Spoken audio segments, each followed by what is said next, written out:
Okay, let's unpack this. Have you ever felt like, you've got the words, the grammar seems okay, but when you speak English, it just feels a bit stiff? Yeah, like something's missing in the flow. Exactly. Like you want to sound not just correct, but, natural, confident, and smooth. Mm-hmm. So today, we're doing a deep dive into that. We're looking at practical ways, using daily conversations to really improve your accent, sort of a shortcut to sounding more natural. And our source for this is, I think, really interesting. It's excerpts from Fast English Accent Training through daily conversations. Right. And it promises fast results, which is always appealing. It does. So our mission today is basically to pull out the best, most actionable strategies from these everyday chats. Not just what to say, but how it works. Precisely. How and why these simple interactions can genuinely change your accent. It's kind of amazing, really, how powerful normal conversation can be for something like accent. Absolutely. And we should stress, this isn't about sounding exactly like someone else, right? No, definitely not. It's more about clarity, finding that natural English rhythm, just expressing yourself easily. Mm-hmm. So we'll break down some real examples, short sentences, just like the source suggests. Helps you zero in on sounds, word stress, tone. The music of the language. Exactly. So for you listening, what this means is we're going to show you how to train your ears and your mouth, sort of the easy way, using talks you have all the time. Sounds good. Where do we start? Well, the source highlights something foundational. The music of English. You find it even in really simple greetings. Okay. Think about, hi, how's it going? Or I'm doing well, thanks. Basic stuff. Right. The material says these short lines have a natural rhythm and intonation, but what's the real power here? It's more than just being polite, isn't it? Oh, absolutely. It seems simple, but the source really hammers home the importance of tuning into those intonation patterns. That rise and fall. Exactly. Yeah. The melody, it's not just about saying the words, it's how the melody groups thoughts together. Makes you clearer, more natural. Thought groups. Okay. Yeah. And the advice is repeat them slowly first, then faster. Yeah. Focus on the flow, not just word by word. That's how you start to internalize that English beat. That makes sense. Moving from single words to the whole phrase's feeling. Mm-hmm. And the source carries this rhythm idea into other common things, like talking about stuff you like. I love listening to music. Or asking, what kind of music do you like? Yeah, common questions. Here, the focus seems to be less on just saying the words and more on stressing the important ones. How does that small detail make such a difference? Well, stressing key words, it's like shining a spotlight, isn't it? You're guiding the listener. To the main point. Exactly. It adds meaning and emotional weight, too. It stops you sounding flat. Yeah. Robotic. Right. The advice is to really try and match the energy you hear in examples, because that energy signals importance. And it reminds you that clear speech with good stress is way better than just talking fast. Always. Clarity first. That's the goal for sounding natural in these situations. Okay, so from personal stuff, the source moves to a place where clarity and rhythm are, essential. A restaurant. Yes. Ordering food. Right. Lines like, can I see the menu, please? Or just water for now, thank you. The instruction is clear. Say it clearly, confidently. Pay attention to pauses. And that focus on pauses is interesting. The source says you should almost feel the slight breaks between words. Not just run them all together. Exactly. Don't blend too much. Take your time. These little gaps aren't just for breath. They chunk the information for the listener. Makes it easier to follow. Those intentional sort of musical pauses, they make you sound more natural. They let each word land properly, politely. It's how we make those thought groups we were talking about. It connects back. And it's not just face-to-face, is it? The book covers phone calls, too, which can be harder. No visual cues. Definitely harder. Think of just hello or maybe yes speaking. The material says these are great for practicing clarity and tone. How do you make yes speaking sound smooth without seeing the person? Well, that's a great example. The source suggests really concentrating on the tone and the intonation contour. Rising or falling. Right. Are you asking? Confirming. That little line, yes, speaking, it's tiny, but getting the tone right is crucial for sounding natural, confident on the phone. Your voice is doing all the work. The quality of just one or two words can change everything. It really can. Okay, moving into other daily life stuff. The source uses questions like, what time do you usually wake up? Or do you go for a walk? Routine questions. Yeah. And the principle here is listen to the rhythm again, especially those little unstressed words. Yes. Listen, then try to match that rhythm and tone when you speak. That's a direct path to sounding more authentic. It goes back to English being stress-timed. Exactly. Some syllables long and strong, others quick and reduced, often those little connecting words. Practicing that dance, that stressed, unstressed pattern, even in simple questions, makes your English clearer and, frankly, easier to listen to. It starts to feel more natural to say, too. Muscle memory. Then there's travel talk. Have you ever been to Goa? Or did you try the local food? Fun topics. And here the advice is use strong words with expression. Like if the answer is yes, say, absolutely, it was amazing, with feeling. Seems obvious, but maybe learners forget that sometimes. It's easy to focus just on getting the words right, but your voice needs to add the color. Right. It's not just sounds, it's saying it like you mean it.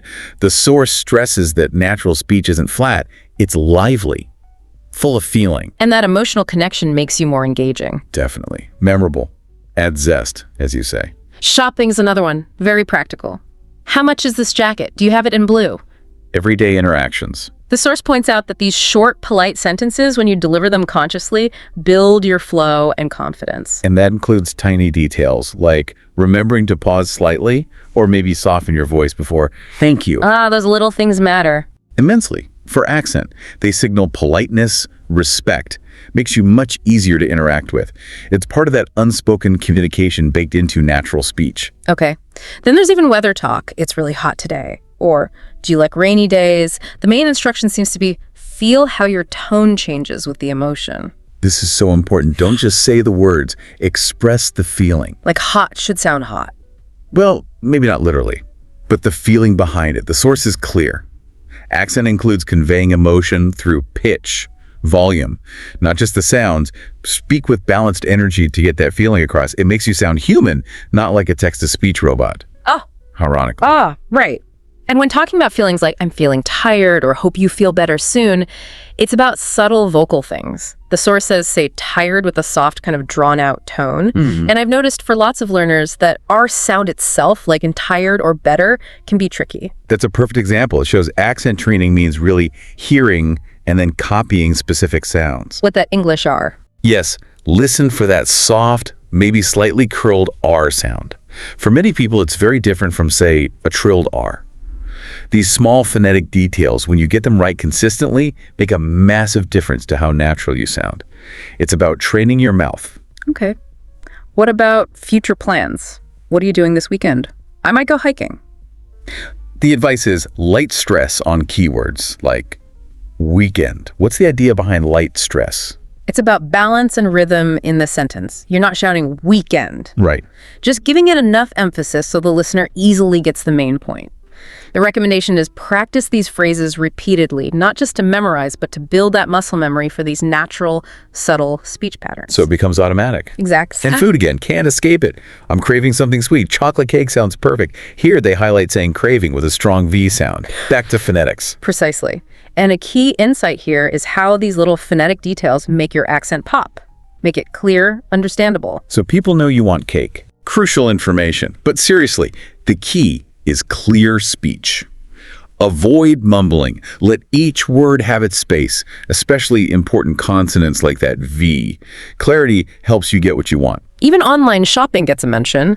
I ordered shoes online last night. Hope they fit well. For phrases like fingers crossed, the advice is use a light tone. Seems to tie into that relaxed feel. It absolutely does. The material really pushes repeating lines until they feel completely natural to you. Not chasing some impossible ideal. Exactly. Aim for real, relaxed speaking. That light tone for fingers crossed just conveys that casual hopefulness. It's part of natural communication. So it's clear you're not just practicing words in isolation. You're practicing the whole package. Rhythm, intonation. The source suggests listening for pitch changes, soft pauses, and repeating just one sentence at a time.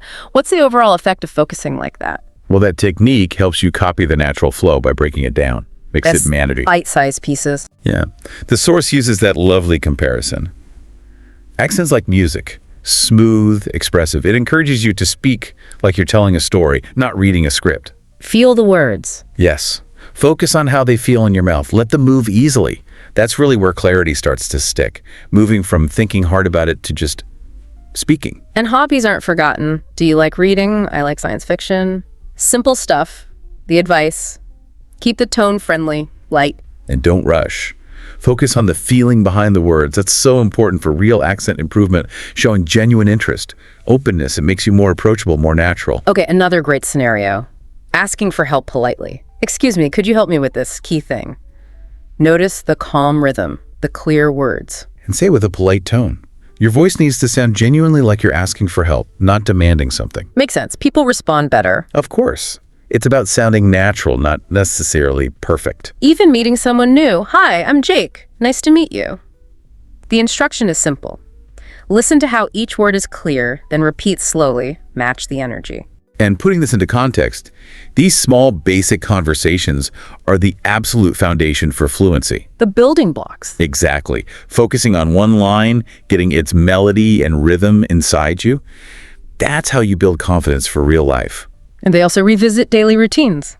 I go for a walk every evening. Things you do every day give you stuff to talk about. Ready-made practice material. And the source suggests trying to say your own routines out loud. Pay attention to the patterns. Because clear speech grows with familiar words. Practicing those common phrases makes the rhythm and intonation feel, well, almost automatic after a while. Just building it into your day. Consistent practice.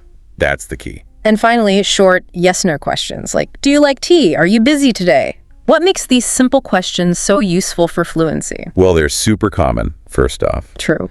And they force you to practice both question intonation, that slight lift at the end sometimes, and natural timing. Plus, they really sharpen your listening skills because you need to react appropriately. Quick wins. Definitely. Quick wins for becoming more agile in conversation. So reflecting on all this, what we've really explored today is how completely normal everyday conversations, greetings like, hi, how's it going? Ordering coffee, talking hobbies, asking for directions.